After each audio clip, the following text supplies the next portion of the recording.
There is no day living without extinguishing fire. There is no day living without bomb blast. So the firefighters of Somalia are the busiest. They are the busiest firefighters in the world. In the world, that's what I'm saying.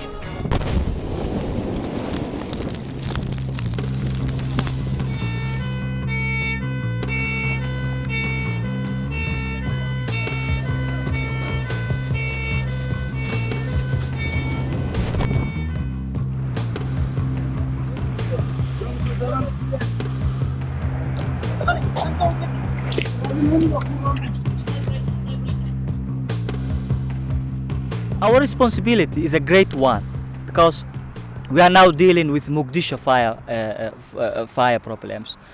We are going to deal with the regions, with the problems in the region.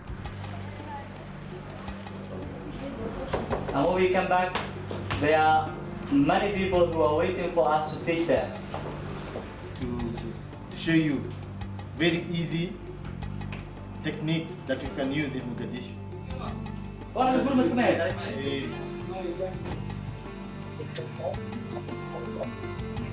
the order.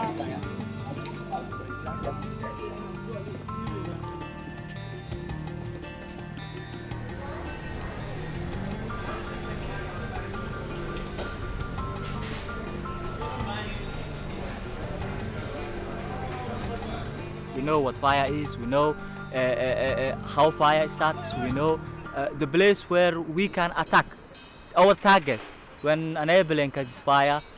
Even the AMISOM, the peacekeeping mission there, they call us to help them when there is a big fire. We sometimes call them to help us. We know the foam is a danger.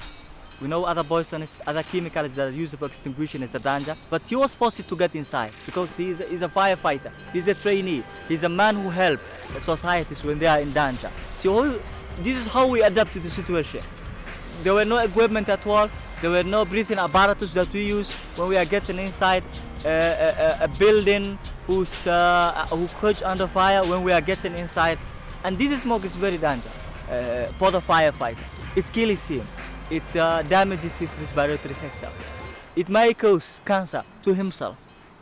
However the matter is, we don't have any equipment. That doesn't mean we sleep. We get inside the fire. That's what we are. What we were training.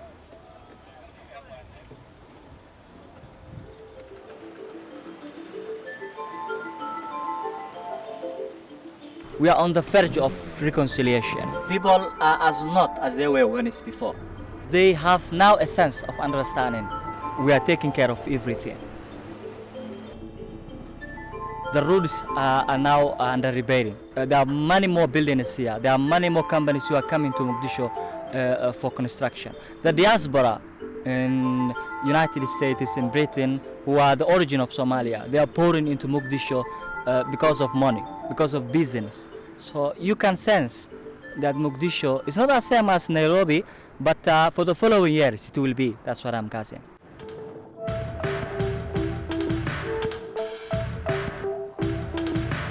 My perspective is that there are a small number of people who still want to take guns, who still think that gun is a solution to the Somali's political crisis, who still think that without gun they couldn't live. But my message to my youth, to my friends, to my brothers and sisters in Somalia is wake up. I say Somalia it also. Wake up, stand up. This is your time. This is your chance. This is the time we start living together in a cooperation with the world, in a cooperation with other societies. Let us take peace. That's what I'm saying.